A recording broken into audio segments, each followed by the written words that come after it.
Hello, everyone. Welcome back to the Vast and Ominous Comic Vault. It's me, Captain Logan, and joining me as always is Austin the Day Ghost. Oh, what's up? We are back from the Black Lagoon to finally talk comics again, and tonight we're going to take a look at The Darkness, which is an Image book that started back in 1996. This was written by Garth Ennis with art by Silvestri and co-created by the two of those guys. And this starts 3 years after Spawn and is a series, Austin, that I somehow didn't hear anything about, didn't even know was a thing until I bought out a collection in 2003, 2004, and found several issues of this in with a bunch of Spawn. And I just with the kind of nostalgia I had for Spawn from when I was a kid, which is odd, but is a thing. I kind of cracked this open and it scratched some of those same itches. And I didn't do the thing I did with, and that was actually the same collection I think that I got Resurrection Man in.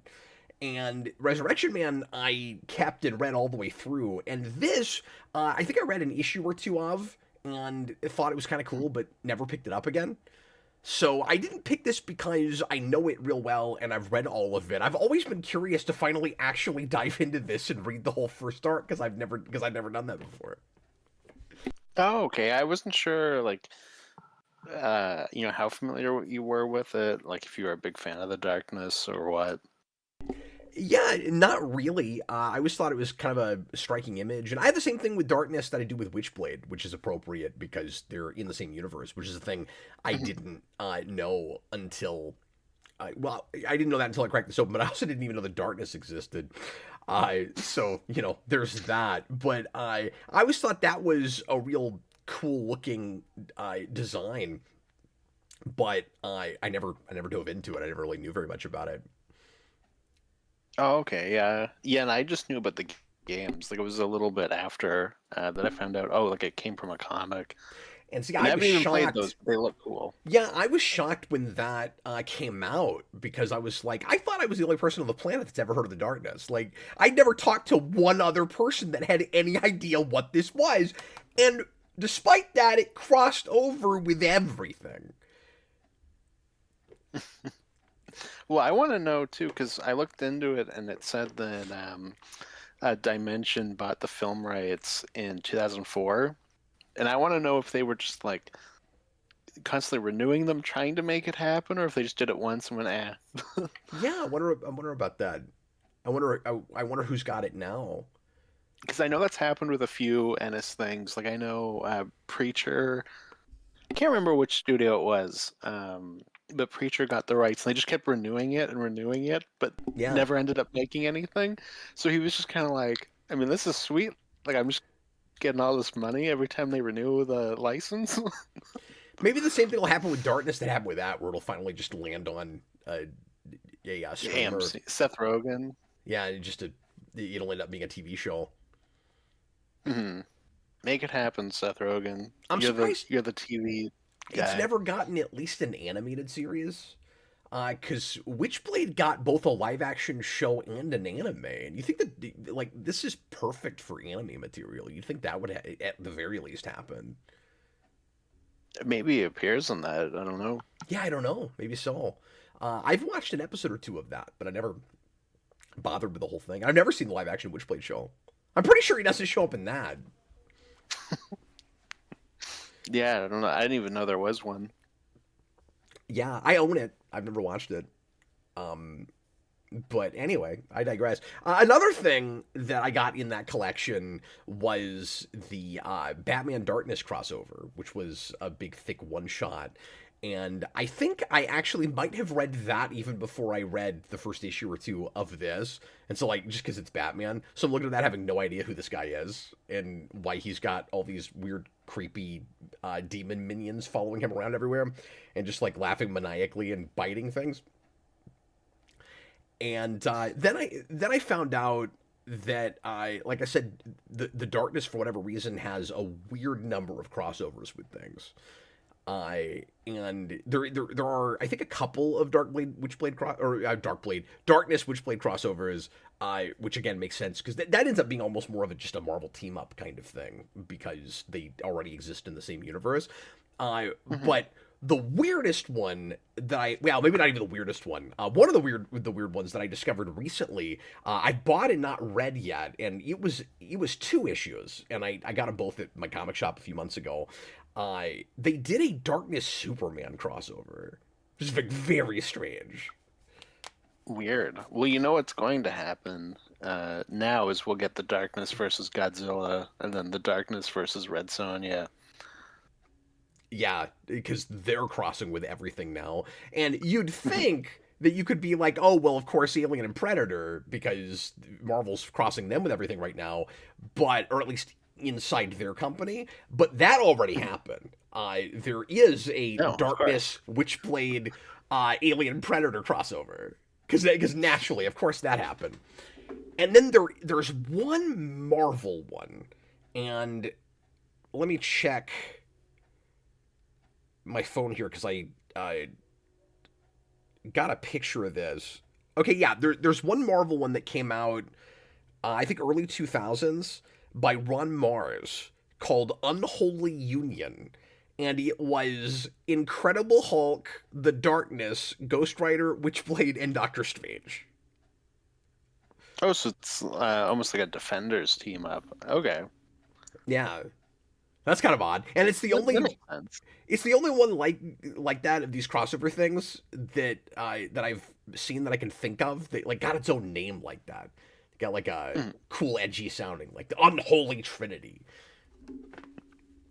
But see, that makes more sense to me. That's like if we did it now, or it would just Union, be the not Trinity Darkness meets Union because it's Spider-Man. more than 3 characters. I'm sorry. No, if we made it now, it would just be the Darkness meets Spider-Man. But like, it sounds like they actually put thought, like, oh yeah, these are the Marvel characters that would make sense Yeah, to be in that what are the crossover. occult things? What's the big celestial kinds of stuff? And I mean, Hulk is not exactly in all of that, But he but is like a big horror thing, like in the '60s. So what they didn't lean fully into that, but like it still spawns from like Frankenstein and Jekyll yeah, and Hyde. that's true. And this does kind of have its roots in horror. But Hmm. kind of like Spawn, it also wants to be an urban crime drama and mix up with like mobster gangster fiction. And Spawn touches that some with Tony Twist and stuff like that. This is full tilt in that direction because its main character, Jackie, like lives in that world, and he is a mob enforcer in the first place and right away feels like the character that Malbolgia should have picked to be Spawn instead of Al Simmons. Which Hmm. was the thing that immediately grabbed me about it, where I was like, oh, in the first 5 pages, or maybe even 3 pages, this is making a way better case for why Hell would pick a person, and then Hell didn't even pick him. It's just a bloodline thing. Yeah, which I have questions about, but we'll get there. I do too. There's some wonky mythology with this. This is one of those things where you get all the rules, and I appreciate that it's laid out. We're told exactly what they are, but there's some kind of arbitrary stuff. And then if you think about it for 5 seconds, you're like, wait a minute. I don't know how much of this actually makes any sense, but Yeah. yeah, we'll get into it. Why don't you give us a little bit of a synopsis of this story arc, Austin? Again, first 6 issues, and like I said, I've got them all in singles. Actually, before you do that, let me mention the thing I told you off camera, which is I have these in a little bit of a weird sort of way. And by the way, this is I think currently in print and has been traded quite a bit, and there are big hardcover collections now of the first volume and everything past it too. I think. So these guys do the first 40. I think both of them do the first 40 issues. I don't think they hand it off to anybody, but I've not read all of that, so I don't know that for sure. But there is one volume that goes from 96 to 01, and like I said, there's like hardcover compendiums now and other releases. Oh, can I tell you about the weirdest release? because I found out about this today. So speaking of the crossovers, they did a release where you get the Batman Spawn comic, Batman Darkness comic, and then you get I think the Superman Darkness two-parter, and one of the Darkness Witchblade ones, and then maybe one other crossover I can't remember. This is and this is the order they appear in the book, and then the first 6 issues. Like they have those at the front, and then the first story arc at the back of it, and the cover is Darkness Batman. I guess they're trying to get you to come in and be like, oh, I know these things that he's crossing over with. I'll read this book. And then you read it and maybe you're like, oh, this is neat. And then they like hook that on at the end to be like, and now you can see what his book is like. I guess is the only explanation I can come up for. If you actually read that cover to cover, part of it would kind of work where it's like I'm getting to know this guy after his origin, and now I'll read the origin, right? But having not read the Witchblade stuff, I don't know this for sure. But you'd think that material would be necessary for at least the Darkness Witchblade material, because that is in the same continuity and is part of an ongoing story that would be building on this stuff. So that's weird. Mm-hmm. That's the part of it that's weird to me, if that's included. I think that's included. Mm-hmm. Yeah, I have no idea. Anyway, I just wanted to mention that. Bizarre. Well, this is also strange. I have the first volume, or the first issue, however you want to put it, of the Darkness Collected editions, which is, as you can see, still a single, but includes only the first 2 issues. I've never seen issues traded in larger issues like this. I don't think. Like, that's kind of odd. And so, whoever I bought this from bought this and then went into the regular singles after that. So I had the collected edition number 1, and then 3 through like 15, I think. So that's kind of interesting. But they collected at least the first story arc this way. So I think you could buy the first 6 issues in 3 issues at $5 covers. And the regular issues were like $2.50. So you're not saving anything. You just get them that way. I think there might have been a cool like pinup in the middle that didn't appear anywhere else. So like you at least get something cool extra. Like there's a pinup in this that's got a Darkness Witchblade together that probably wasn't in the first issue, but I don't actually have that, so I don't know. It sounds like the most 90s thing ever. Just print as many things in different ways and collector's editions and all this stuff. And then on top of it, it's also Image, so it's not going up to a higher company. So they're probably like, haha, this is going straight to us.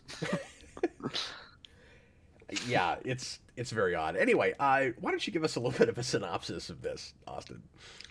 Yeah, so this book follows Jackie, who is a hitman with the mob, and he's a womanizer who was in an orphanage when he was younger, where he met this girl, Jenny, that he has like a kind of weird relationship with, that now works at a bar. And it turns out when he turns 21, he becomes the Darkness, and it gives him all these mystical powers. And then you have different factions. You have like an angel group and like people. I had to think about what exactly they were for a second. They're like people that are maybe kind of demon-y, but I think they're just people. And it's kind of just a cult. Yeah, that almost worships the Darkness or just wants to use it. But I'm not totally sure where the head of that gets his powers. But he definitely has mystical powers. He just mentions that he can use the Darkness himself. Oh, is that what's going on? I missed that. Yeah. Oh, yes, he says, sorry. He says, I have, like, a fraction of the power. Mm-hmm. Yeah, exactly. I'm not sure how he gets access to it, but maybe that's explained later, because, spoiler alert, he does survive this, so they might make that clearer down the road. Yeah. So that, yeah, they live in the Statue of Liberty, and both sides they want to control the darkness. The darkness just wants to do mob hitman-y things, and then it becomes crazy shenanigans of kidnapping women and killing folk.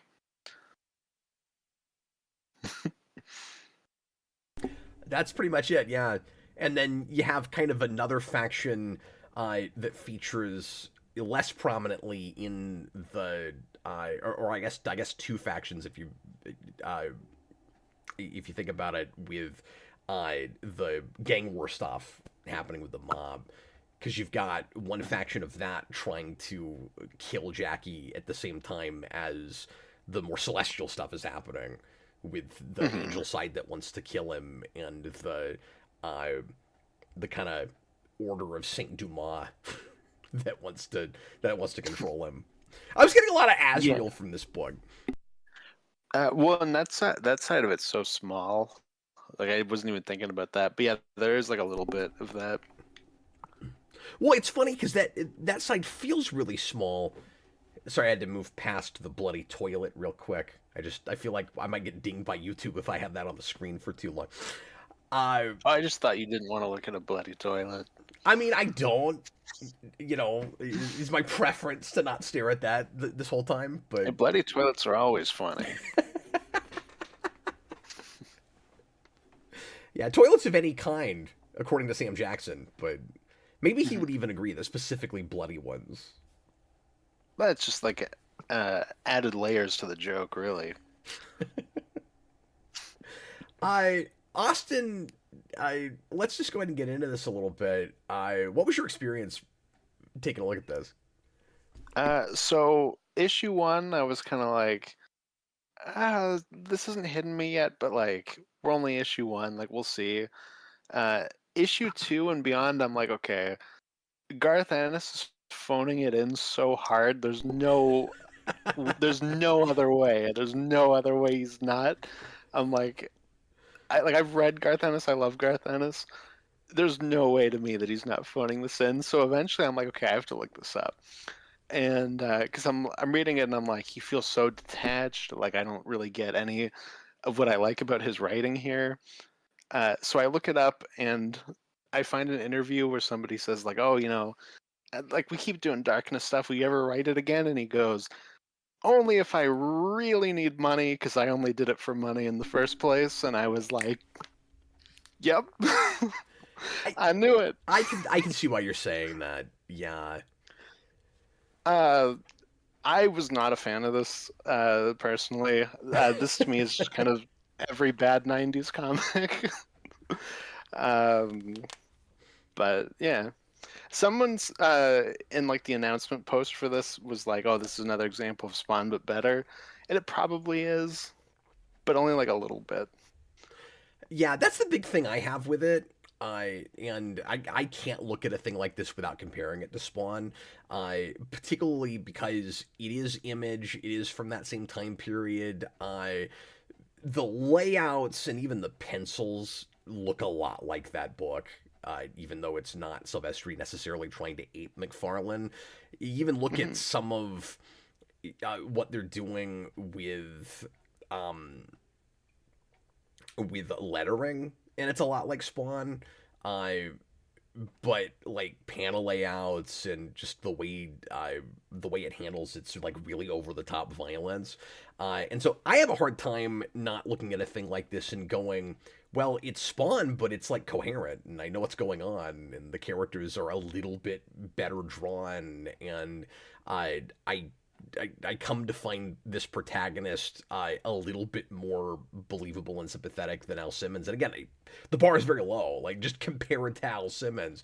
And now that I finally read this whole arc, I like there's really wonky stuff about Jackie. Where like there are a couple of major things where I'm like, I don't know why he's acting like this. I don't know why it's as melodramatic as it is. The place where he just breaks down and freaks out because he doesn't think he can have sex anymore is like bizarrely childish the way it's written, even for this material. Yeah, so like I think Ennis is usually pretty good about characterization, and I was having a real trouble like getting a grasp on anyone here. And there's weird things like that where I'm like, he just kind of throws in something, and instead of developing it, it just becomes like a joke. Like that was with that other Yeah. guy that runs the cult. That's like, oh, I run the darkness. Or I don't run it. Sorry, I have like a little bit of it in me. Um, Jenny, the bartender character, is like, oh, what is the darkness? And he's just like, do you know Star Wars? It's like that. And I'm like, why is this in like a joke? Like, why is this how we're getting this information It's out? even worse than It's that. so He weird. says it's the Force, but on crack. Like that's what he Yeah, says. and it's like, okay, okay. And Ennis definitely can have, moments like that in the stuff that he's done that I really like, but it's like on crack here. And I can just tell he doesn't care. The weirdest one is when you get to the last issue and he can tell that he's fallen into uh, the darkness's trap when Jackie's trying to pit him and Angelus against each other. And he says, and I'm gonna have to swear to quote it, but he says, "All your mothers are whores." I was like, "What?" It's like, why is he even saying this right now? But it's because all of his henchmen run away.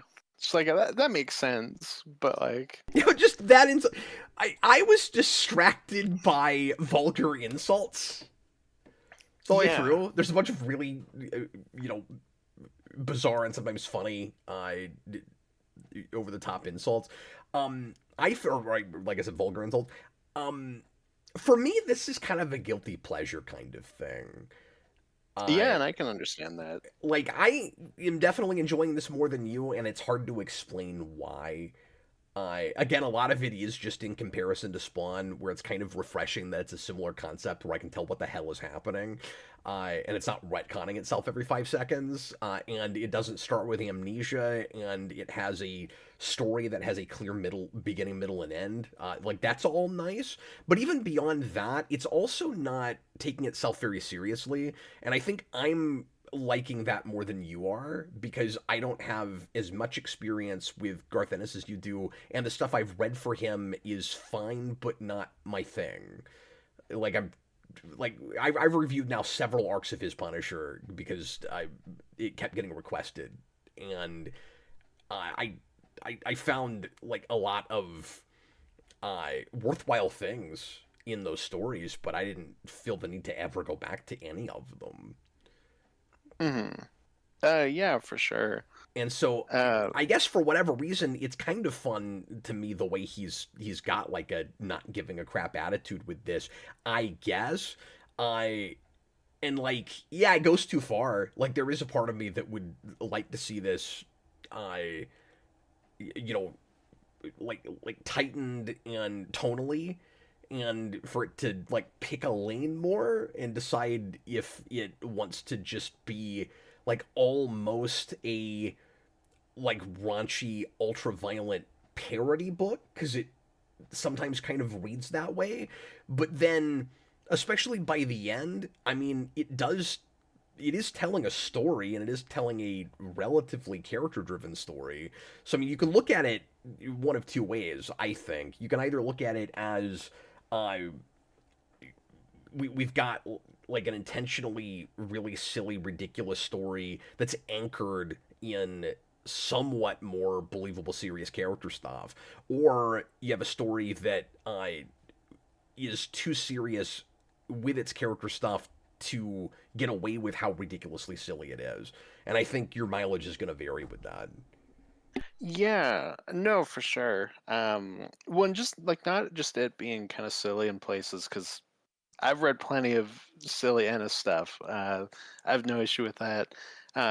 It's more so with like me being able to tell that he's phoning it in. It's like I can't get a grasp on any character. Like I don't think he's got a strong characterization on anyone. I think there's like constant holes in the story and mythology where I'm like, okay, You just keep throwing stuff at me, but none of it makes sense. Like none of it feels thought out. Um, and then on top of that, not just the writing, but I don't like bad '90s art, and this is very much in that realm. And there's a ton of mistakes in it. Yeah. It Yeah, feels like it had no editor. yeah. Like there are parts where you will have a conversation in the same text bubble, Yep, I was gonna and bring it's that like up.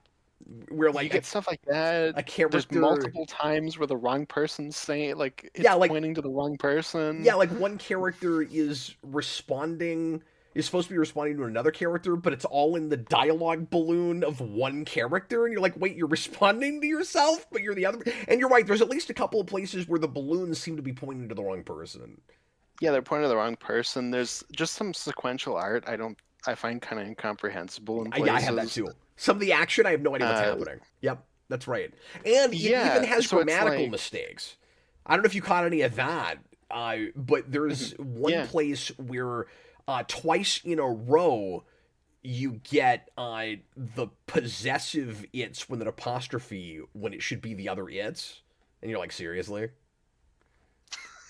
I think that one. I think I missed that one, but I was noticing constant mistakes, and I Yeah. was like, "Oh, this is also just like kind of shoddily put together." Um, Yeah, this is my era. Some of that, not the mistakes, that irritates me. There's no Yeah, excuse for that. but But like the kind of '90s art some of the stuff. '90s art is just is charming enough to me, and that was the stuff I grew up with, and so I'm kind of more immune to it, I guess. But also, I would argue, and you don't have to agree with this, Austin, but I would Mhm. argue that Silvestri here is phoning it in when it's just people talking, and then is really working hard and giving me kind of cool pinup panels that would make for a good poster or even a good cover. Uh, when sometimes when big action stuff is happening, even some of the action he's phoning in, or looks kind of lazy. But especially particularly just when the Jackie powers up, like morphs into the darkness. Whenever you got that big, complicated, image, darkness costume, that's when he seems to look like he really wants to be there. Now he does it in the backgrounds. You can never tell where the hell you are. He's not interested in location at all.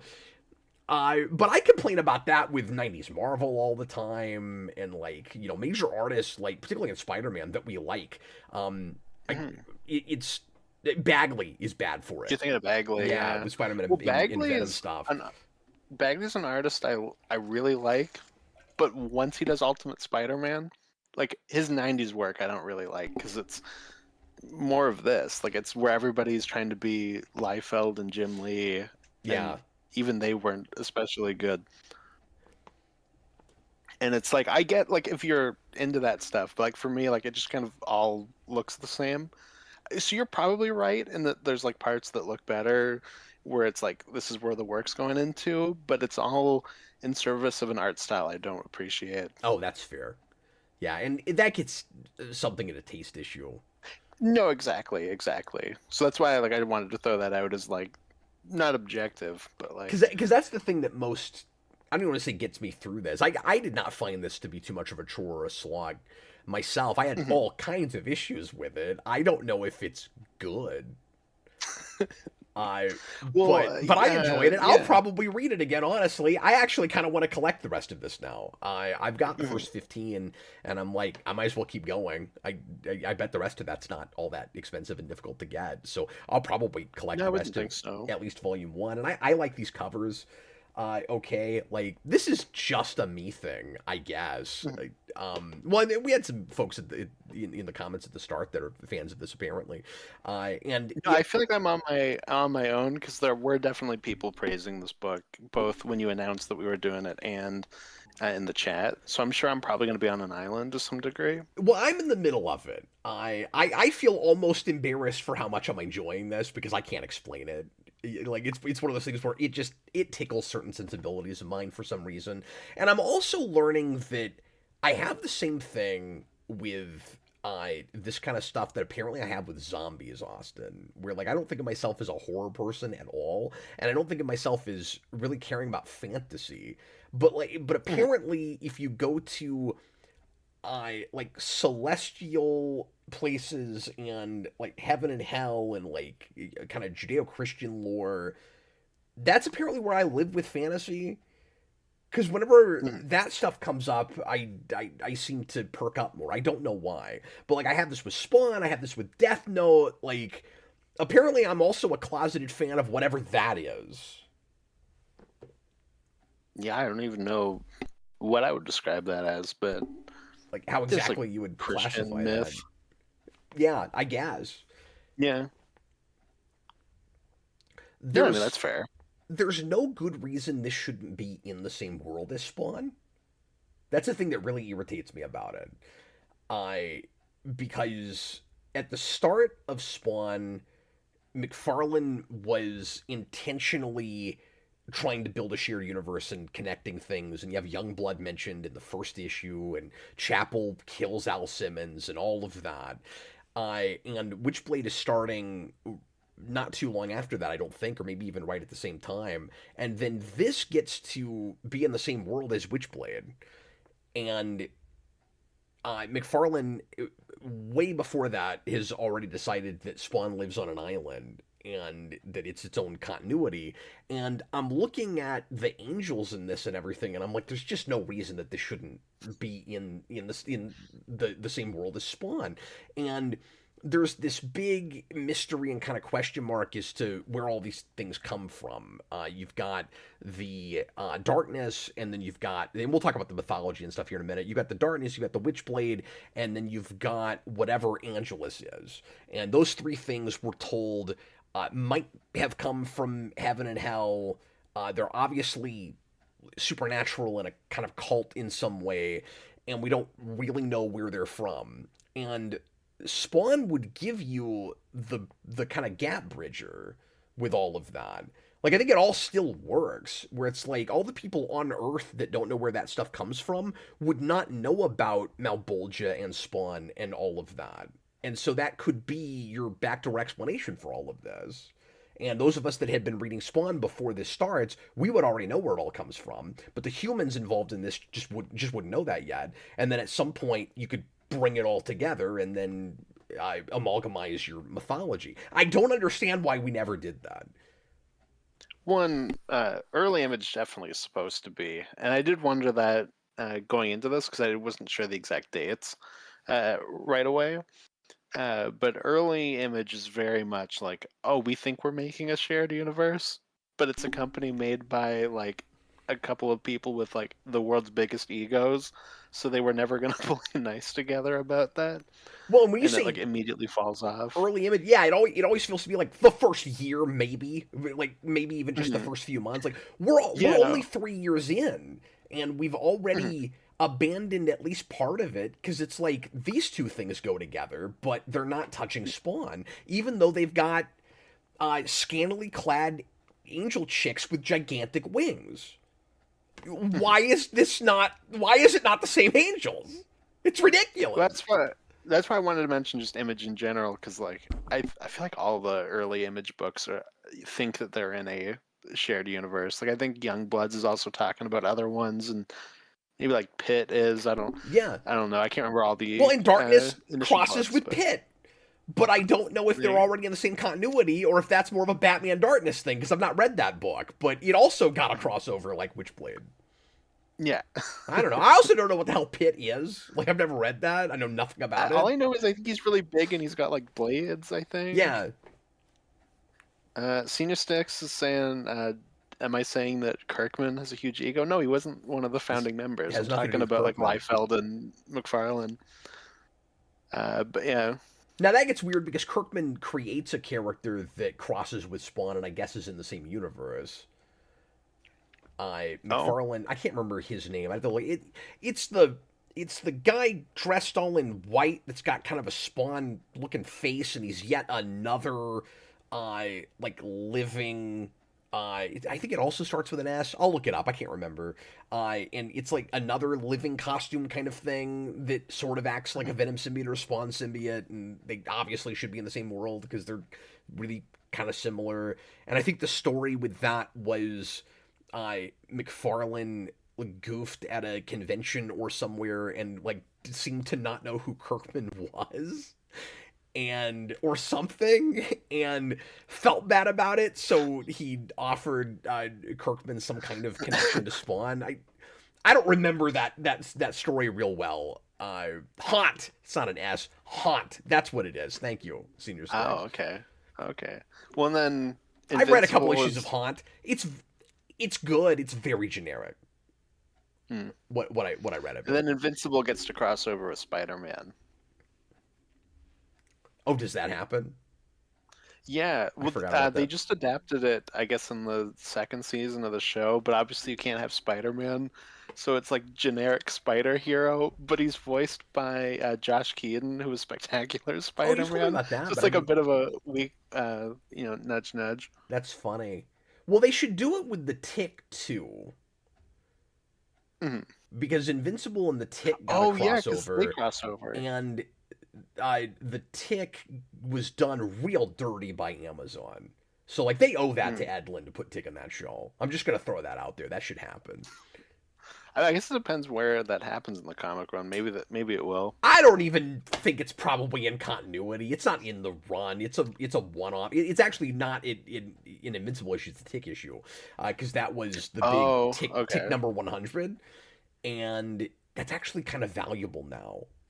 They didn't print very many. I think it's like $100 comic. I've got one. I got excited when I found out it was worth something. I didn't even realize that until a couple months ago, and I was like, oh cool, it's $100 comic.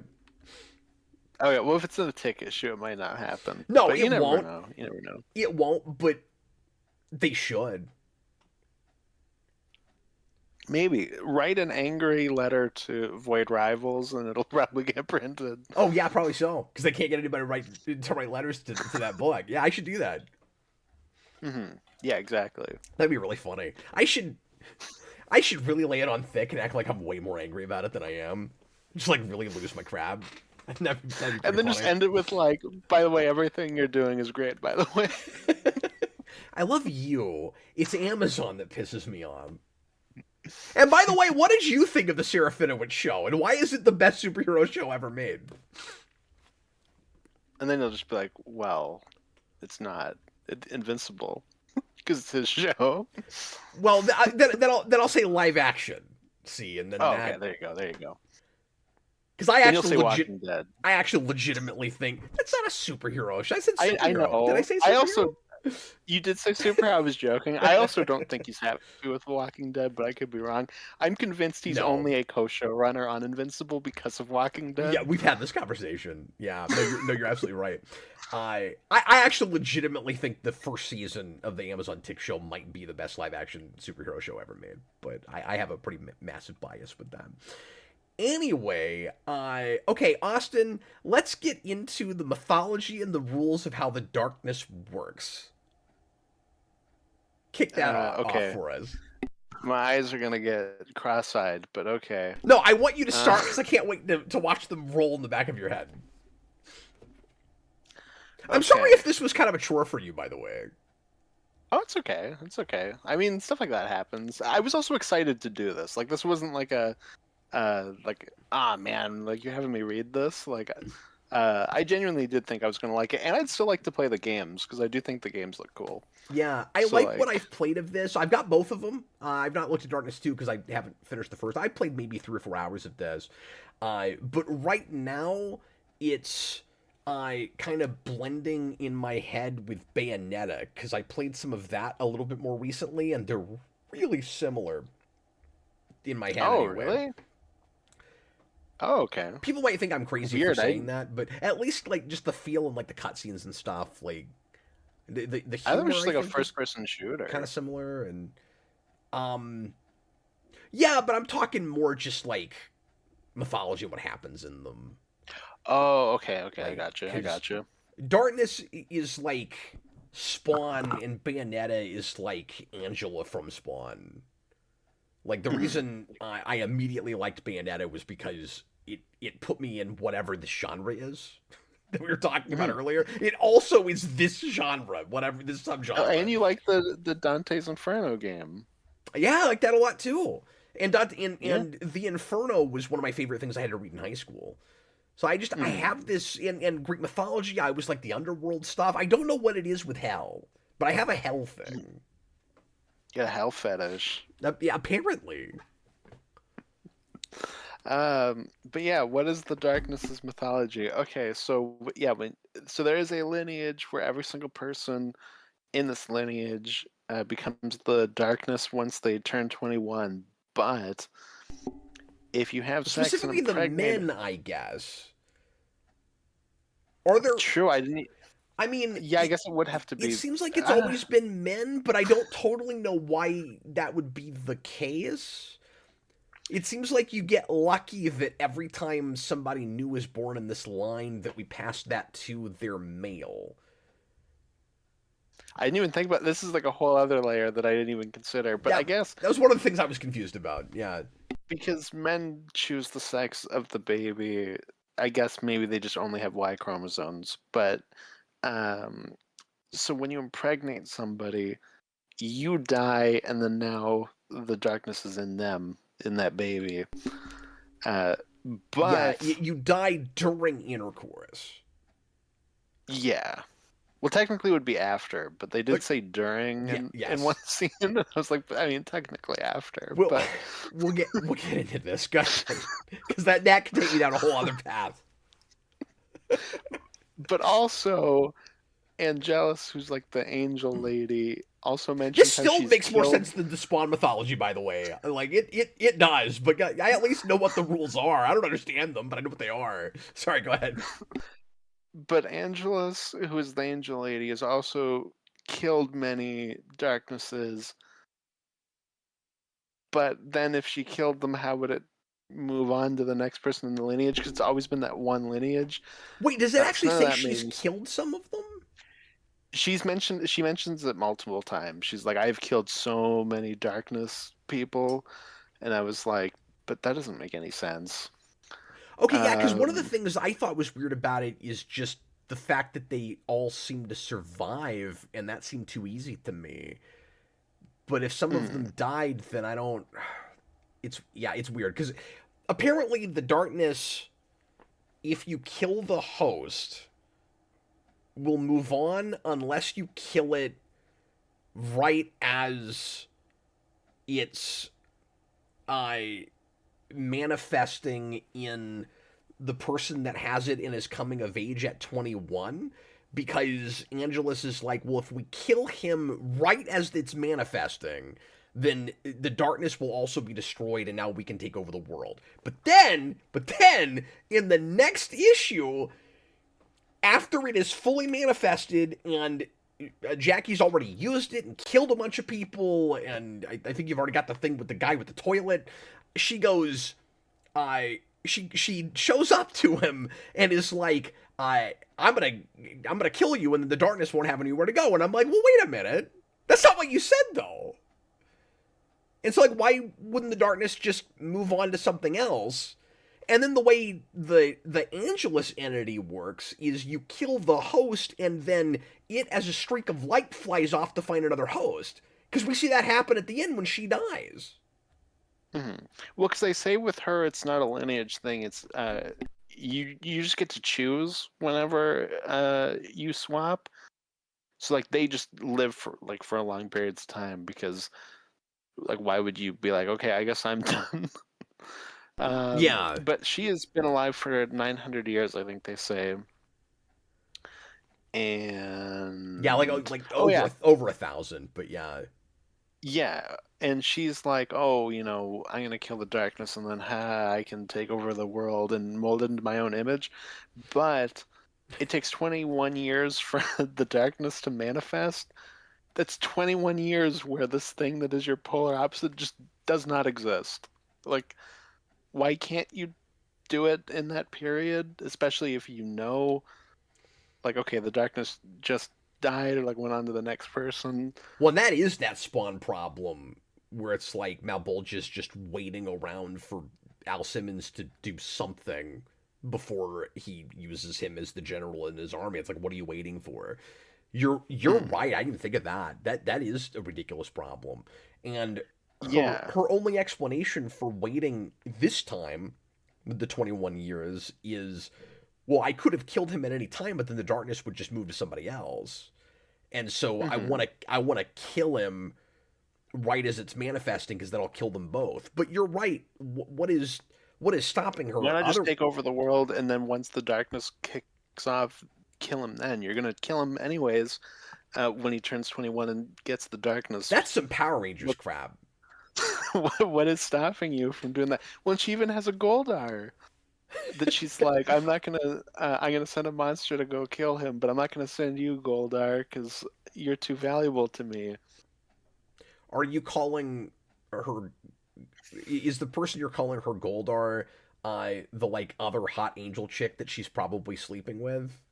No. And I don't even okay. think he comes back in the story. Oh, I know what you're talking about. Like, you're right. She's got like a big henchman guy. Oh, you're right. No, she does have like a straight up Goldar. That's right. That's right. And see, you can tell. I don't think he comes back. You can tell which one is Angelus because she's got the giant horns, and one of them. Unless gets that's broken supposed to at be a the end. different character. I don't think so. I think it's supposed to be Angelus, but like I said, there's certain things that I'm just kind of unsure about. No, it is. I'm just looking at a page right now with her, and I'm just telling everybody, like, the one with the big horns, that's Angelus, and then she's got all these other angel chicks that don't have horns, and that's how you can tell which one is her. The important one is the horn one. Yeah, no, her only thing is she sends people to seduce you. Well, she's And horny not in more go ways there. than one. Exactly. Pretty clearly. Exactly. No. She drinks her Red Bull. She has her wings too. Yeah, and then it has, we make a big deal at the start that it has a weakness. We're not told right away what it is, and then as time goes on, we learn it. The darkness has a big weakness. It kind of has its kryptonite, and there's a price you have to pay to have it, even though you don't really get any choice in having it. It's just a thing that's like passed down generationally.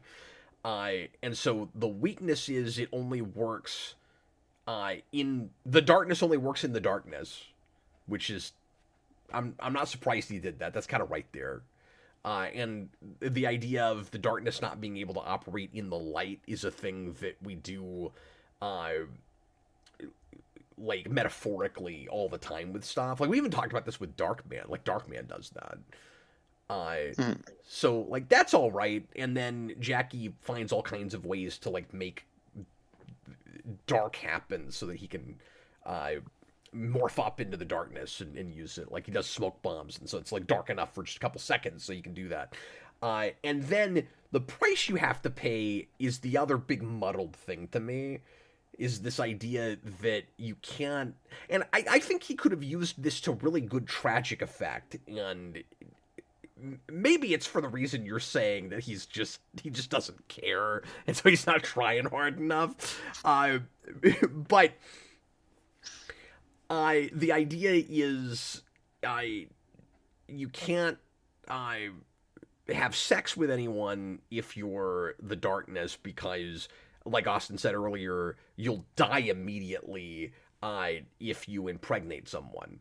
And so, you know, unless you have like the perfect contraceptive, because it isn't just you have sex and then magically you die. It's you have to actually conceive a child. You have to pass the seed on, and it's being conceived, and then you die right away. And so I don't know. Just as we're talking, just saying this out loud, it sounds really convoluted and like you're just and I didn't have throwing the stuff at the wall. I didn't have this thought until just right now, because then he's like, no, don't worry, you can still have sex because this is a 90s image book. We need to have hot chicks. Well, I was going to talk about that, but yeah. You eventually can, like, craft a woman. Can't you just craft, like, a perfect darkness condom? Yeah, I don't know if you could be totally positive that it would be 100% effective. No, yeah, I mean, I guess it would take time to, like, develop that to be perfect. But Yeah, like, I mean, you it's could not like a practice. genie. It's not wishes. Like you have to know what you're doing, which is the thing I liked about this. The idea that it takes Angelus. I think it's kind of silly that it takes her 100 years or whatever, but it takes Angelus a really long time to like perfectly craft her like right hand hinge chick girlfriend, uh, to be like an actual mortal, honest to God human being. Because they make a big distinction between real people that these magical creatures that can create beings, that can create life in anything, make versus, uh, like, kind of disposable creatures. Putting it in Mhm. Power Rangers parlance, it's sort of like the difference actually between like an alien and a monster. You know, it's like the things that Finster makes versus like Scorpina, who's just a, a creature that's out there, wasn't like manufactured by someone. It's kind of like that. Mhm. Yeah, and what was I gonna say with that? Yeah, because the darkness, they basically just say like, I can do anything. Like you can do anything with it. So Just like like, Spawn. yeah, exactly. So I'm like, I don't know. I feel like there's probably ways you can use your powers to even get around that, but what Yeah, do I probably so. know? It's just you would have to know what you were doing. Like there'd be some trial and error, and That's why you do it not inside the person, but just to practice first to make sure. yeah, I think it's a kind of muddled idea that you've got people that you can make that aren't actual people, and then other people that are really people. And I'm not Mhm. sure how you would know the distinction, like if you made a person with a soul or not with a soul. It was like the only way I can think that you'd be able to tell the difference in a reality like this. When Mhm. we're dealing with the celestial, and I have to assume that there is such a thing as the soul. Um, I mean, we're not told that. We don't know for sure, again, where these things really come from, but it's got to be a heaven and hell thing. I don't know what else it would be. Uh, Mhm. Yeah. Uh. yeah, I don't know. It's hard to make sense of all of that, I guess. Uh, Yeah, I don't know. It's just all uh, just kind of muddled. but the good idea there, I think, story wise, could have been, and you would be, I should say, risking treading some of the same ground that McFarlane did with Alan Wanda. But I mean, this is already so Spawn anyway. I I like that he is got a bit of a different dynamic with a potential love interest that turns out to not even be someone that he's romantically interested in. But consider for a minute that, and I'm rewriting this admittedly, but consider the idea that he either is in love with Jenny and just won't tell her, or within the course of this, he realizes that he actually has feelings for her.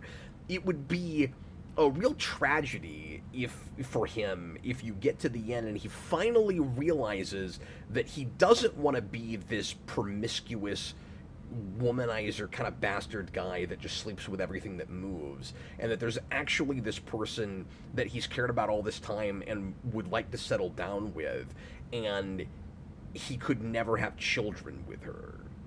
And Mhm. you know, if that was something that he wanted, or just can't risk having sex with her even if he did. And so you have the irony of he finally gets something he never even thought he wanted, which is a singular person he can do life with. And uh, the one thing he has to give up to have that is the thing he's addicted to in sleeping with you know every woman that he can find. Um, that's how you make that impactful.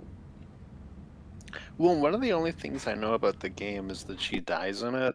So I just kept going like, oh, okay, is so that's going to happen at some point in these first 6 issues. So I was kind of surprised when it didn't happen. Yeah, I think the games just go their own way. Oh, okay. So it's basically just kind of like its own I think continuity. it is its own continuity. You guys check me in the comments because again, I've not played Yeah. very far, and it's been a couple of years since I started it. Hmm. Braden says, if I recall When, correctly, the games kind of go in that direction. Okay, cool. Because I just think that's a more, I don't know, impactful, potentially relatable story, and that would be a way to kind of do the Alan Wanda thing right, in my mind. mhm. Because I get why these two people care about each other in a way that Alan Wanda are kind of just generically, soulmates. Hmm. No, for sure. Um, One right off, because what this book does a lot too is it'll like throw information at you and then explain it later. So like I have a lot of like, wait a minute, what? And then like later on it will go, okay, this is why like he's hanging out in a bar and he's drinking milk, and then it's like, oh, he's turning 21 tomorrow, and I'm like, how is he even able to get in this bar? Like, Yeah, what is going on? And then it's like, okay, but he's friends with her, and she works at the bar, so I guess that's why. But I think she's also surprised the first time we see him ordering milk, even though oh the yeah, regular thing but he he's in orders. there all the time, so what else is he usually ordering? Yeah, that's a question. That's a good point. Yeah, Yeah, because the but I thing could be is, wrong about that. that kind of fly on the wall storytelling can really work, and I'll often appreciate it over like holding my hand and having a lot of forced exposition and dialogue. But the risk that that you sometimes take, and I think this has this massively, Mhm. is if I'm not trusting the writing and that it will become clear, then I don't know what I'm supposed to be latching onto and paying attention to. If you know what I mean, Austin. So I had the same thing you did, Mhm. where there's places where I'm just like, I'm very confused, and I don't know if I'm supposed to understand what's happening right now, or it's hard to articulate how to make that work. But we've all read things where simultaneously a scene is not giving you everything you need and making it and assuring you that you can trust it and that you'll get it eventually. This doesn't have Mhm. that. That's the only way I know how to articulate that, and Mhm. it's a hard thing to explain how to do. You just know it when you see it. Yeah. No, and I mean that's usually a case where it's like very like passion projecty. Like I know everything in my world, like that kind of a Yeah. thing. Well, like I said, I don't have that at all here. Where like it feels like, I'm doing this so I can, eat 3 meals tonight. Well, and you're already, yeah, and like I didn't have that as much while I was reading it, but you you can't be wrong about that. Like at least to Well, it's some also I'm like degree. a fan of Ennis too, so Right. like Yeah. I'm probably just more attuned to that.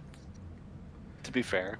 The part of the problem is you get off on the wrong foot with it at the start because in the first 3 pages, and I like that it wastes no time. I guess I'm getting ahead of myself, but I guess part of the issue too is you're dealing with a couple of motivations here. So there's telling a story, and then there's the kind of image shock factor for the sake of shock factor, and it does seem a lot more interested in its uh, really gratuitous bloody violence and its gratuitous sexuality at the expense of its story much of the time, and we've just seen those things blended together much better than this. So one of the reasons that maybe we're not trusting it, Austin, and and believing that these things that aren't clear at the start will become clear is because of stuff like Jackie kills someone in the most violent and conspicuous ways possible at the start. And then later, his quote unquote uncle uh, does like a comparison contrast between him and how his father was as a mob enforcer, and talks about how his father was indiscriminate in killing and enjoyed it too much and was sadistic and insanely brutal, and he never used Frankie, who is at the top of the food chain uh, in this group of gangsters, is says that he never used the kid's father because he was such a loose cannon and he couldn't control him, and he was just evil. And this guy sees himself as more of having kind of a code. And then he's like, I like you, Jackie, because you do everything to the letter of the rules and you're inconspicuous. And I'm like, what was that kill at the beginning? Like, the kill at the beginning looks like what we were told the father was doing. Mm-hmm. I don't understand a single thing about the backstory, because it's also like, okay, you have the cult who are like, okay, we want you to basically, you know, work for us. We're going to use the darkness for our own goals. Like, do as we say, you know, we kidnap your girlfriend, do as we say. And then we find out that he was raised, so he was in the orphanage till he was 6, and then that cult went to the mob boss and was like, hey, this is the kid of that old hitman. You need to pick him up and you need to raise him as your own. And already I'm like, okay, that doesn't make any sense. But it's one of those, later on we will pick back up on this. And Jenny asks the question I do, where she goes, why don't you raise him yourself? You want him to be your henchman anyways. Like, why don't you raise him? He just says, I hate kids. He just goes, I hate kids. You throw it off in a joke. And then, but also he's like, because he says that as like a kind of like a joke passing, you know, the buck kind of thing. But he also says, yeah, that mob boss knew his father, so he will, you know, raise him to not be like that. And it's like, hey, you can't, like, know exactly how he's going to be as a parent, especially because he's going to raise him to be a hitman anyways. This sounds a lot more like Spawn when you describe it. Yeah, and then versus the working backwards master manipulation plot where you're like, wow, how could you know that? I guess you read the script. Mm-hmm. It's that Maman crap again. Yeah, exactly. And then also, he's 6 years old. Like, I mean, I guess you can say, you know, nature versus nurture, like, that just hitman dark thing is just naturally in him, maybe, but at the same time, like, why can't you do that? You're more likely to do it than the mob boss is. I missed the 6-year-old thing. I thought he was older than that when he was picked up by the gangster.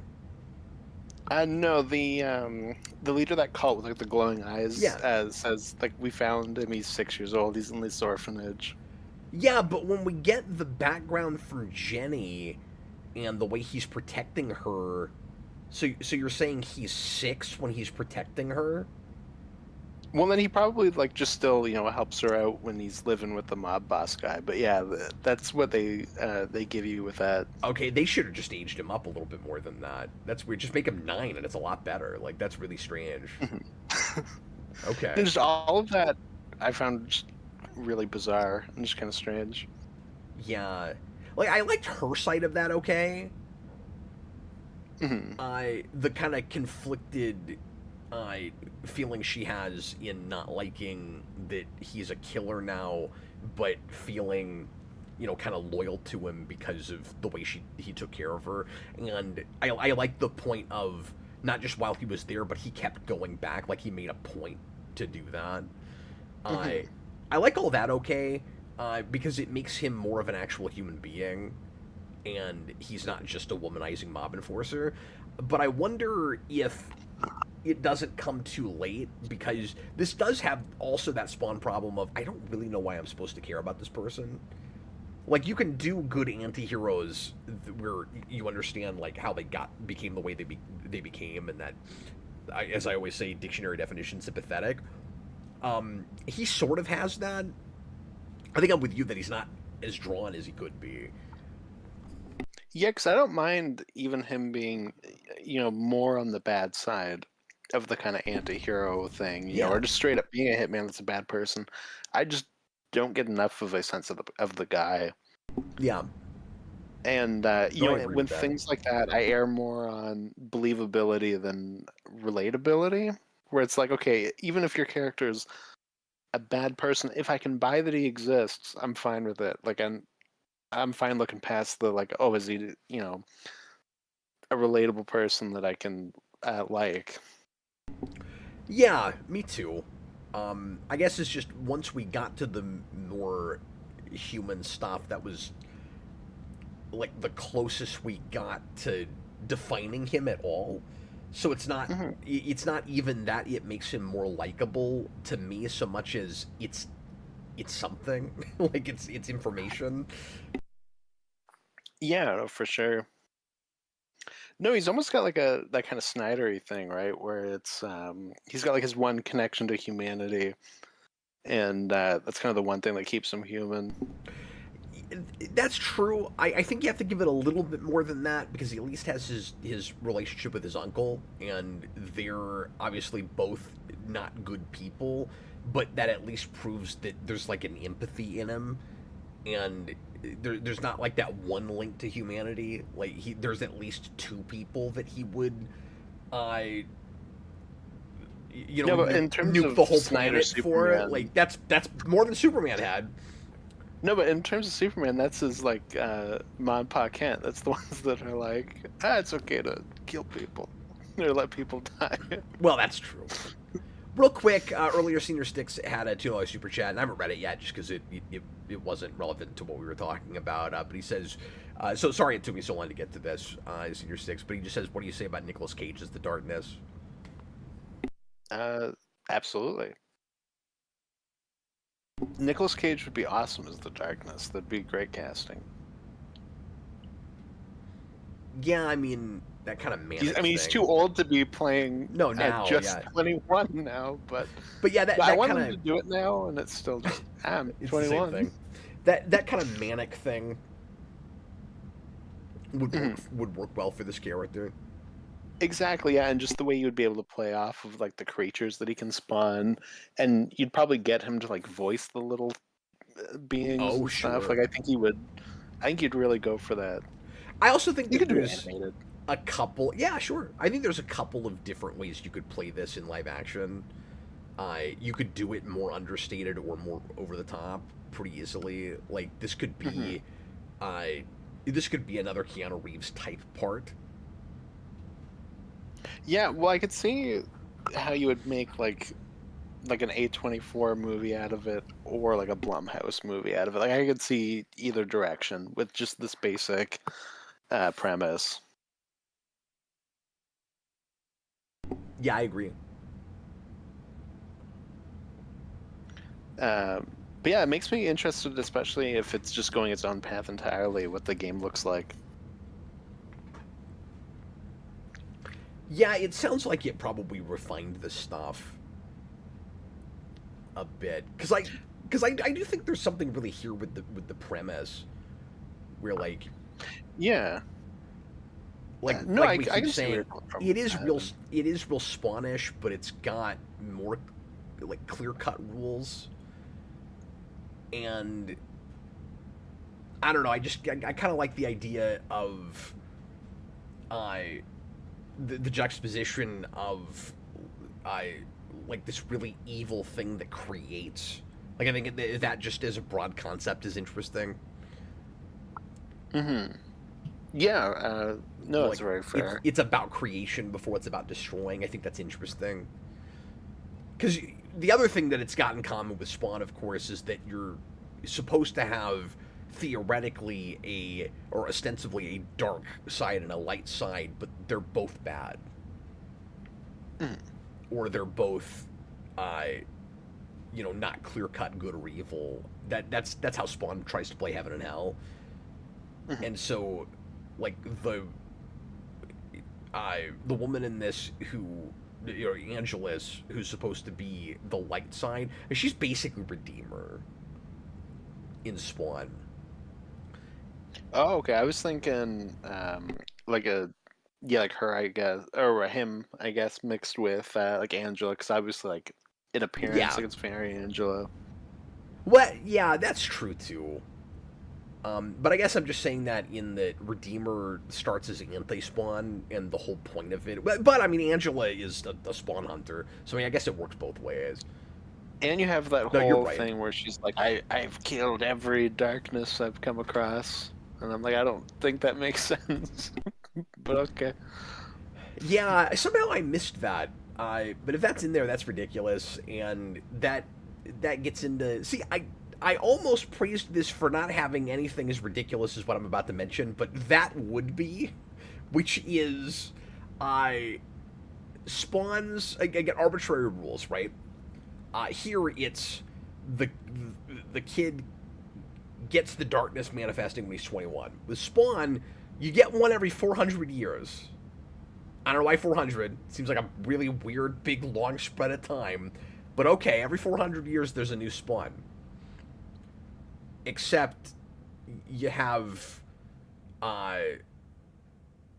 Gunslinger Spawn in the 1800s.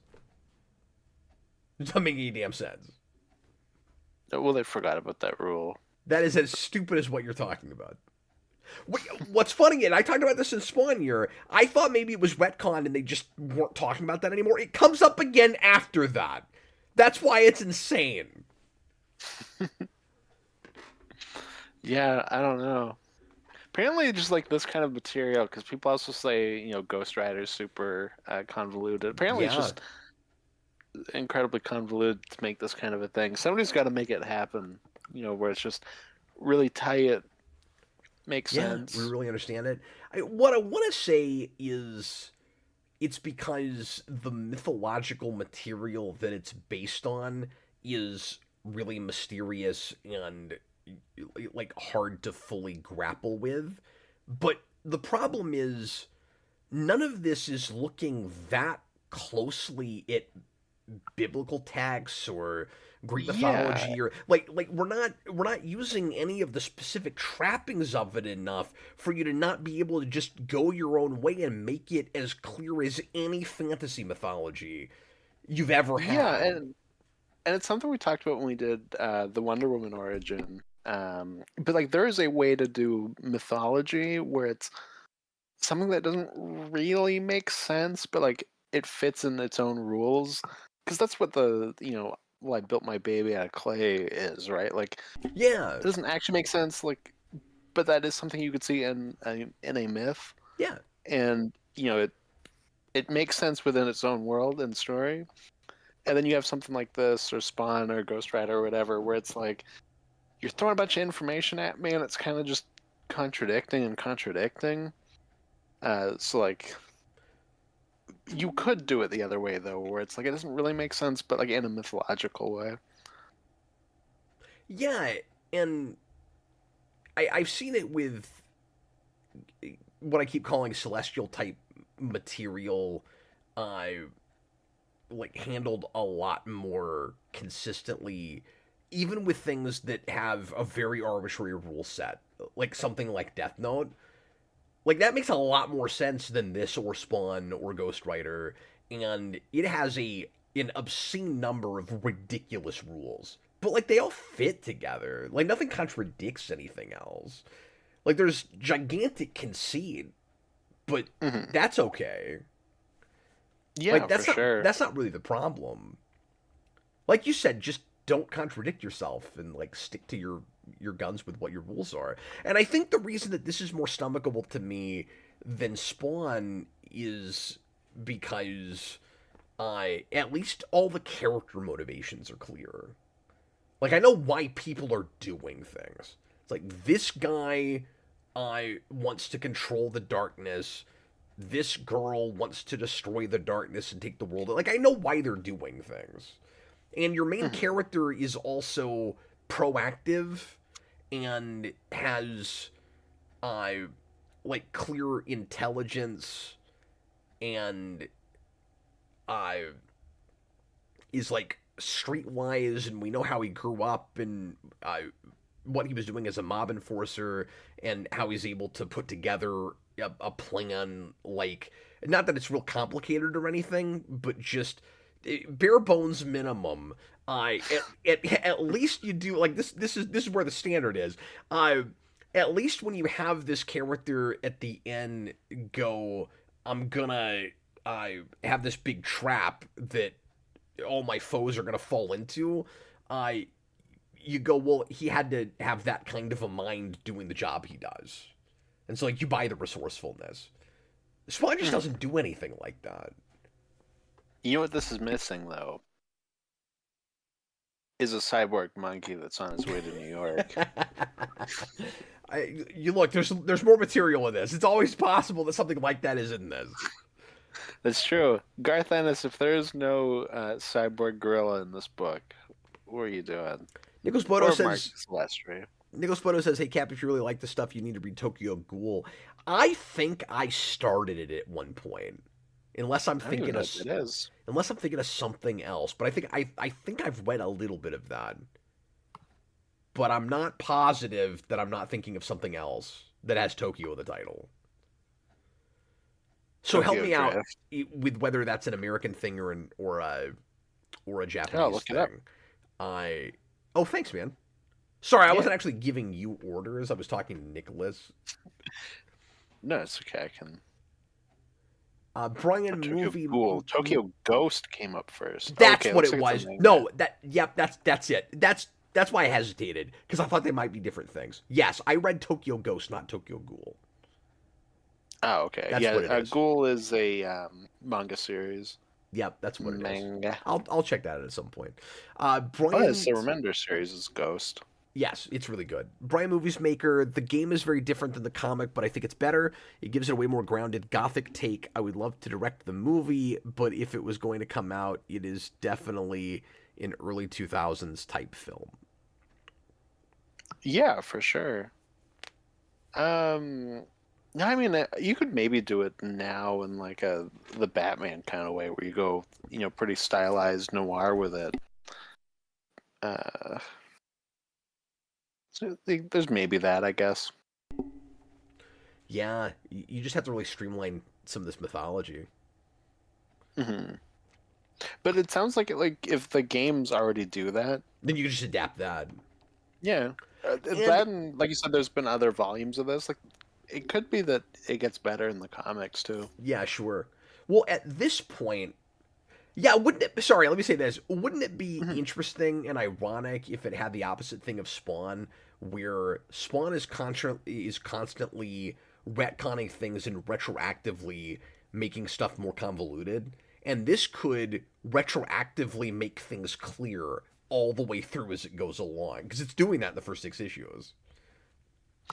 Well, now I'm just picturing like the water cooler at the Image office, and Marc Silvestri's getting some water, and McFarlane walks up and he's like, "My book is hitting issue 300. Is yours?" And Silvestri turns and goes, "My book makes sense." People know what happened in my book.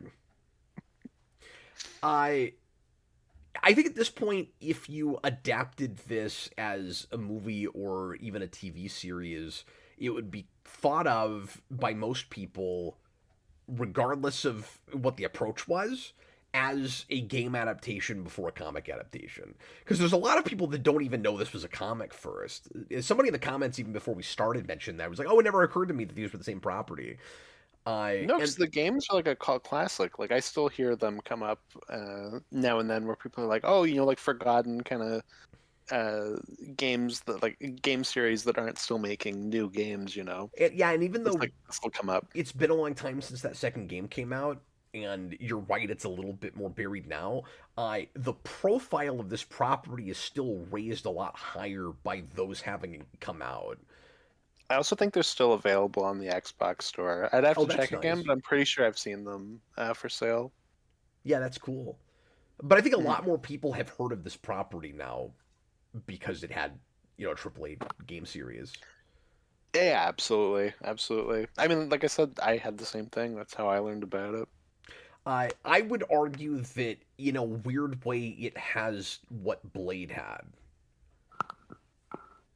Oh, okay. where Blade Yeah. was a character that became a beloved movie character that people didn't even realize started in comics. And this is a kind of now, culty uh, video game property that started in comics, and people just think of it as a video game. Like, it's kind of the same thing. In the Image Encyclopedia, it says The Darkness Essential Reading, The Darkness 1 and 2 on the The, Xbox 360 and PS3. yeah, exactly. Yeah, the only difference is Blade didn't have those obvious comics to read, and Darkness does start as its own thing. Mm. Senior No, for Sticks, sure. $5 super chat. Thanks a lot for the support, man. Which Spawn series would you want to see based on the figures made by McFarlane? I could see a Ghost Slinger Spawn series, Astronaut Spawn. I don't know what he means by Ghost Slinger unless he's saying Gunslinger. Uh, I but think, yeah, Gunslinger. but Gunslinger has its own comics now. In fact, I think Gunslinger is coming up on issue 50, which is crazy. And it's even had its own spin-off. Like, I think there have been 2 Gunslinger books. Unless he means like a show, maybe, and like by series. Here, I'm looking up Ghost Slinger just to see. Maybe it is something different, but I don't think. I doubt that's a thing. No, I'm just seeing the cowboy. Yeah. Yeah, if he means Probably like a TV show. TV shows or whatever, the only things that would make there are 3. No, there's 4 actually that I could see working. Although it would be odd if it's all you did, since we haven't had like an honest to god. I almost said back to basics, but we haven't had anything at all. Like just standard Al Simmons Spawn thing since the movie and the HBO series. So I would think you'd want to come back and do that again, and then spin that off into something. But I think the potentially successful ones to do, and you could do these as miniseries and maybe just do them like one after another. Like I just thought of a 5th one, but anyway, I just keep thinking of stuff. So you do Gunslinger, of course. You do that as a cool kind of gothic western, and then you do medieval Spawn, and you do Dark Ages Spawn, because Covenant is a really cool character and he's got a great design, and the blueprint for the story you would tell is right there in that series, and they just make it way less decompressed than that, because I liked those, but they took freaking forever. So you do those and Mandarin Spawn, and you do that in an anime style, and then the 5th thing is Sam and Twitch with Spawn in the background. And you have, I don't know if you'd want to do this now because I don't know how his writing would be. I haven't read anything good from Bendis in quite a while, but it would be cool if Bendis came in and show ran that. My pitch is Irish Spawn, and it's just a full reboot of Spawn, but everything's Irish now. And instead of clown, you have leprechaun, and he's That's like great. Violator, and he turns into a leprechaun. And Spawn just hangs out in the bar all day. And he's like, oh, I could go do something, but I'm not going to. That's hilarious. That's my pitch. Yeah, I'm sorry I'm having to talk about Spawn again. You haven't read any of this stuff. I used to read Spawn. I've read some Spawn things. Oh, and it would also be cool to see finally an animated version of the I can't remember what it's called. I've got it behind me, but the name is escaping me right now. But the short series that was kind of envisioned to be like a kid-friendly Spawn Saturday morning cartoon. That series is great, and it would be really cool to see that actually adapted that way. It's the one Spawn thing I would let my kids read. Because it's actually kind of, it's not really intended for kids, but it's kid-friendly enough that at least by like 8 or 9 you could let them read it. And it's got a name that you can get away with. That's the thing I've heard Magnola talk about, where they're like, oh, Yeah. Hellboy's still like pretty niche, and he's like, yeah, if I wanted it to be like the biggest thing on the planet, I probably wouldn't have called it Hellboy. Spawn is still borderline. I mean, given that the idea is Hell Spawn, like it's a little borderline. I know otherwise it sounds like Hell's fish. not in the name, but so like you can like trick people. That's true. His name's not like hell abortionist or something. Like you can sell it to children. Yeah, it's like Suture. I don't think you can make the Saturday morning cartoon show out of her. Yeah, exactly. Or whatever Girl Chapel is. I need to stop picking up stuff like this. Oh yeah, Jessica Priest. I need to stop. Oh, I guess never mind. Yeah, that's not too crazy. Picking stuff like this, Austin, because it just puts me in the mood to read Spawn, and I'm just gonna be disappointed.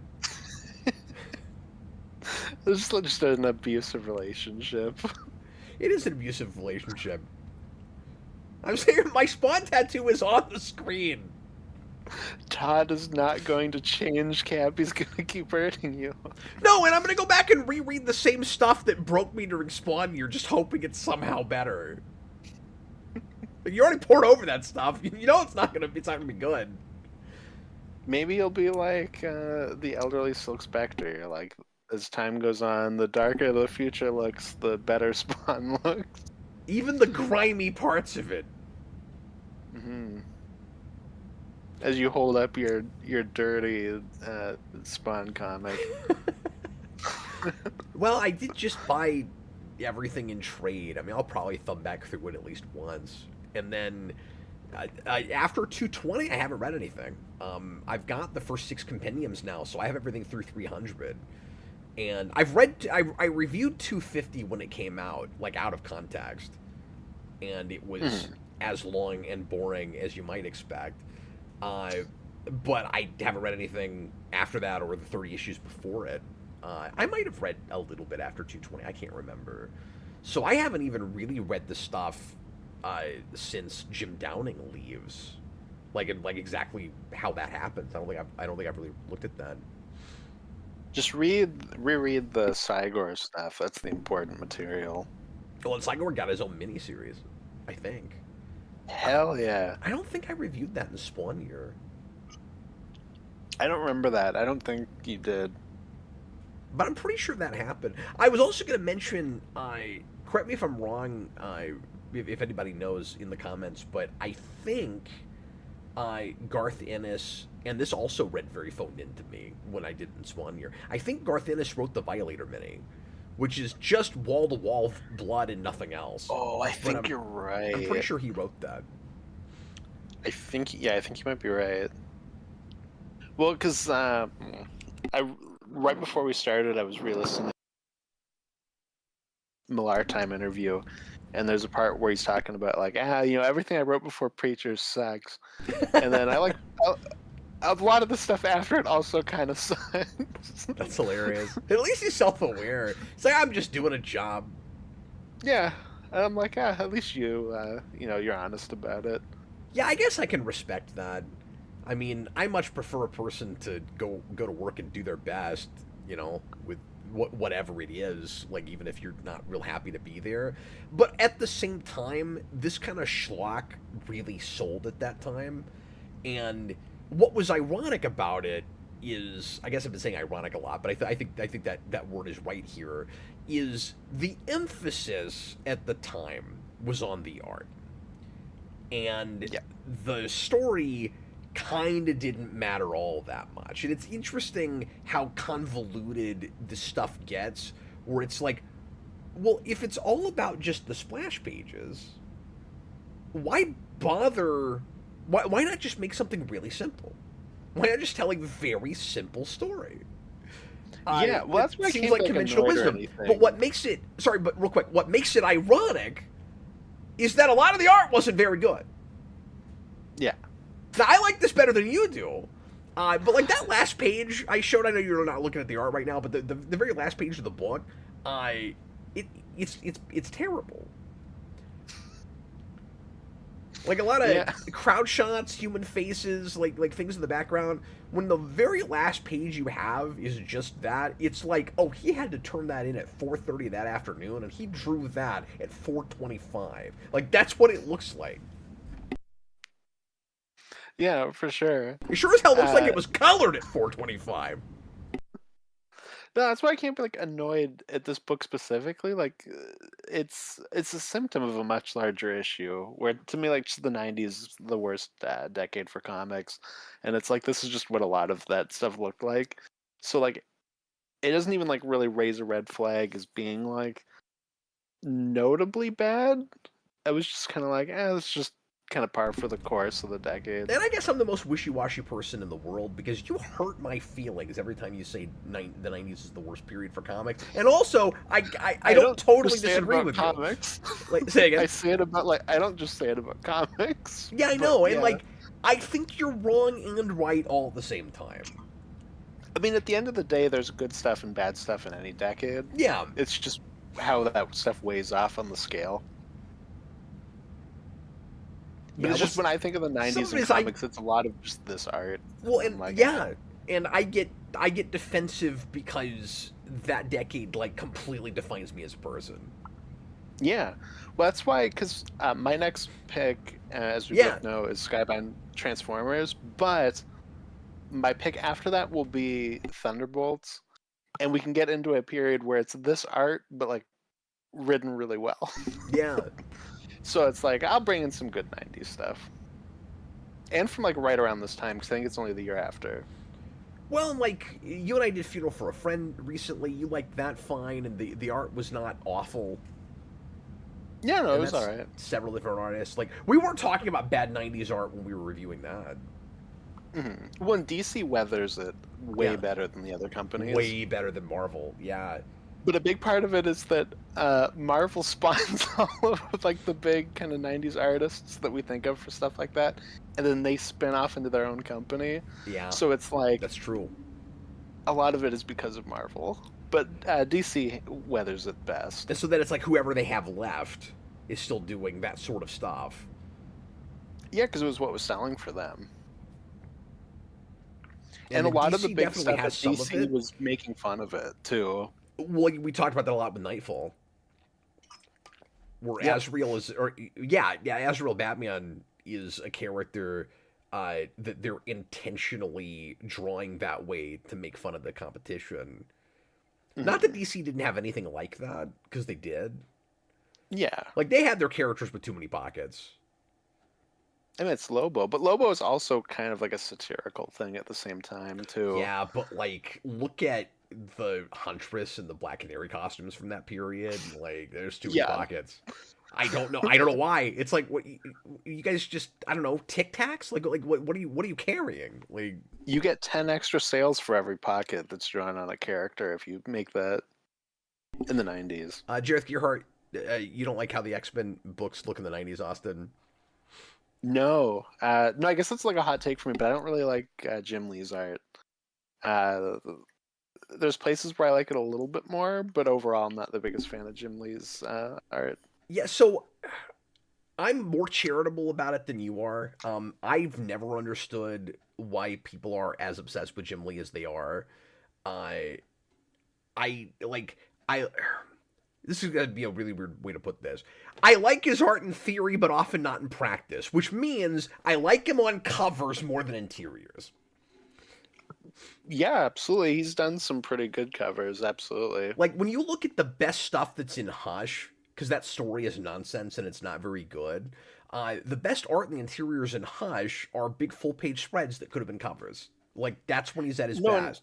That Superman Unchained book he did, or whatever it was, with that ridiculous like gatefold, like flip the book this way. Darkness has some of this where you flip the book like this, but it was like this gatefold thing. Where, maybe it wasn't flipped. I can't remember, but we're like it pops open like that. That's a great image. That book is terrible, but like or not very good. That's a great image. But I don't love him for sequential art. Yeah, and him redesigning everyone for New 52 was a mistake. I think so too. But like he also has some of that Bagley thing to a lesser degree because I like Bagley quite a bit by the 2000s. But I do think I prefer his 2000s work to his 90s work, but it's not as much of a jump for me as Bagley is. Okay.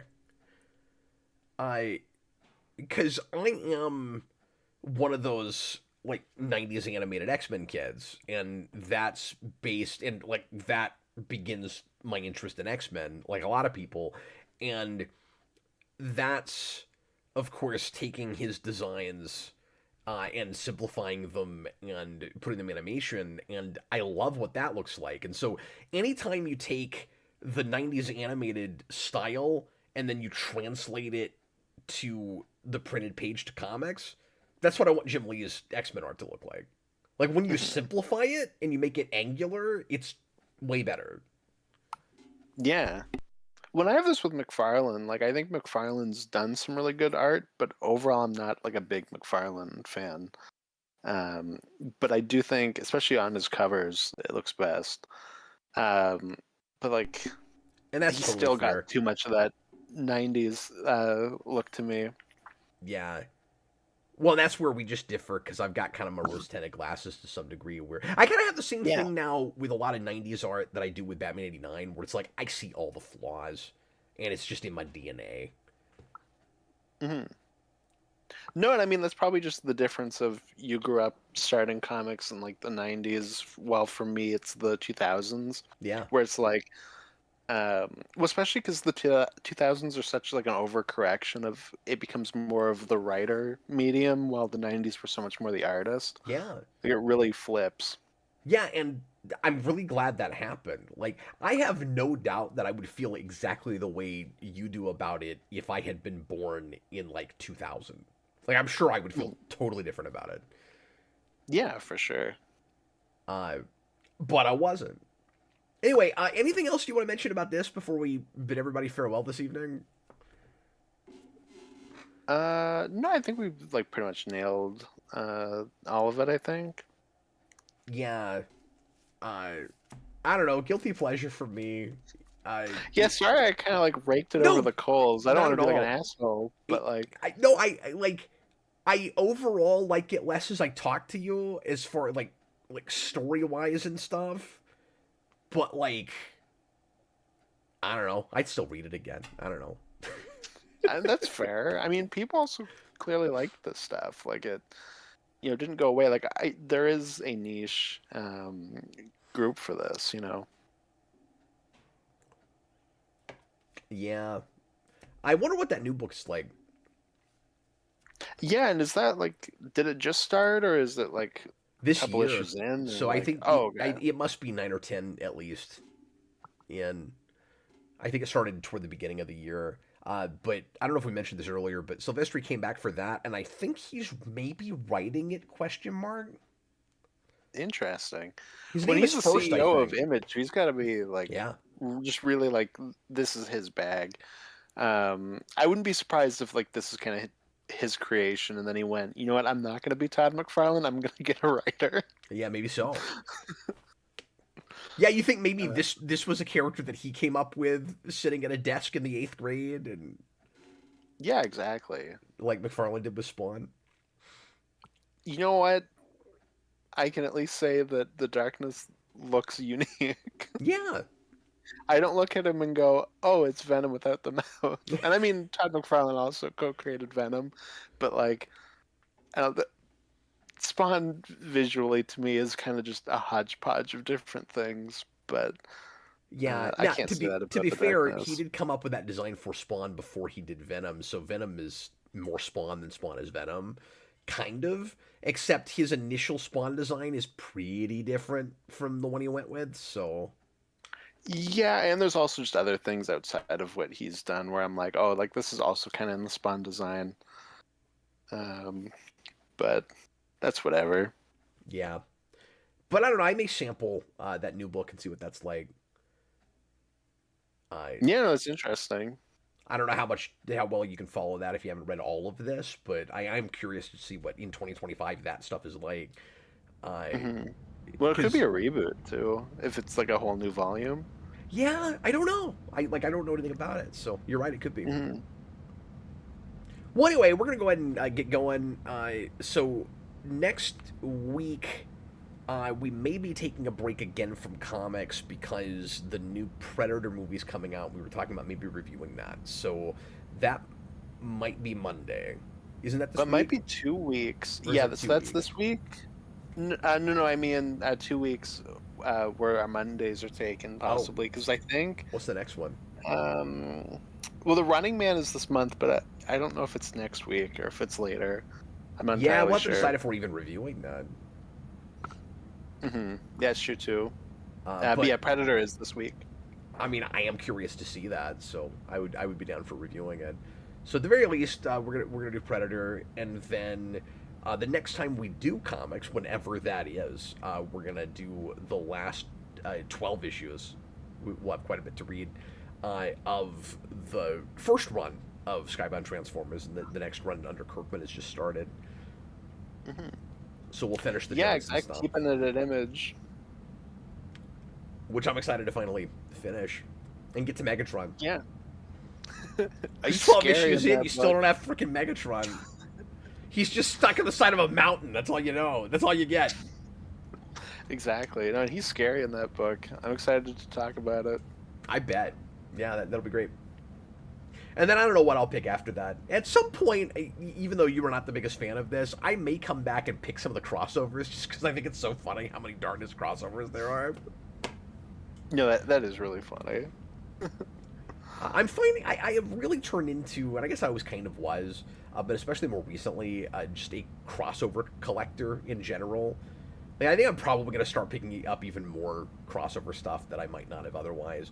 I bought the Gargoyles Fantastic Four crossover because it's so bizarre they made that. I'm just saying, like, that just came Darkness, out. Godzilla, make it happen. I mean, it just seems inevitable. Do Exactly. Darkness Star Trek crosses with a lot of random things. Do those three things as one crossover.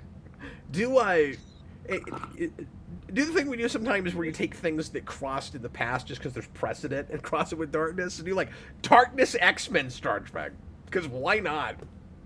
Yeah, absolutely. Perfect.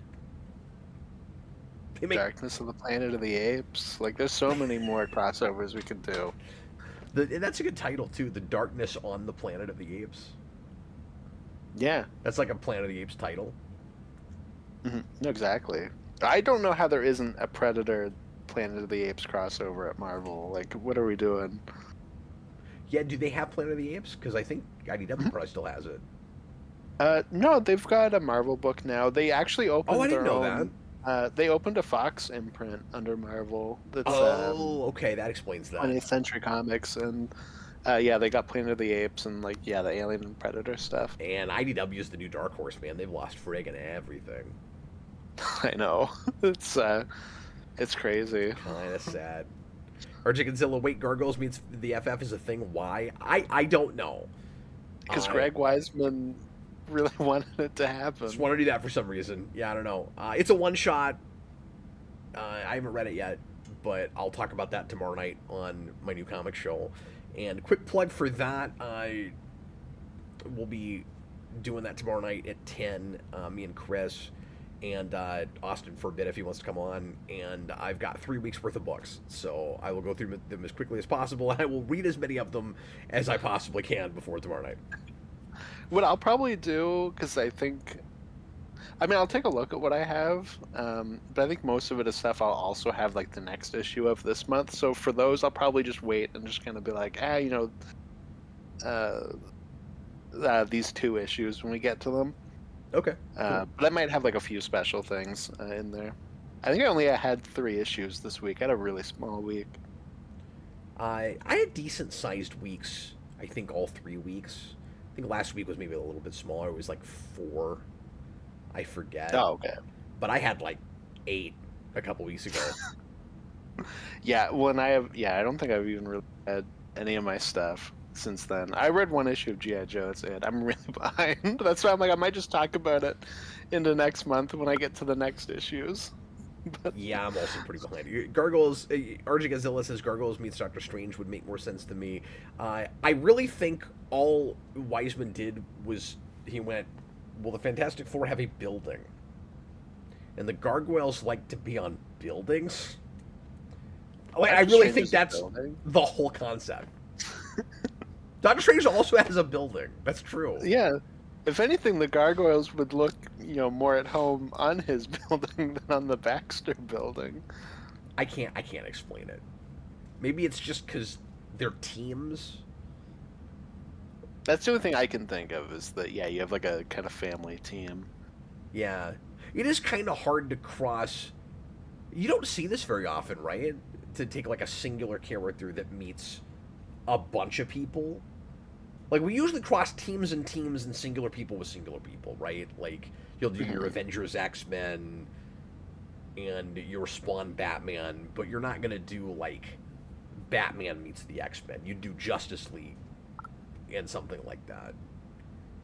Yeah. No, I'd never really thought about it in that way, but you're right. I can't think of one example right off the top of my head. Well, because I immediately went to like Scooby-Doo stuff, but even that, it's usually like a couple of people, and the Scooby-Doo gang is like a gang, so like you even have that. Because even with like Batman, it's like you have Batman and Robin, so it's even just like a duo. That's true. Although Sonny and Cher, they would do guest stars though.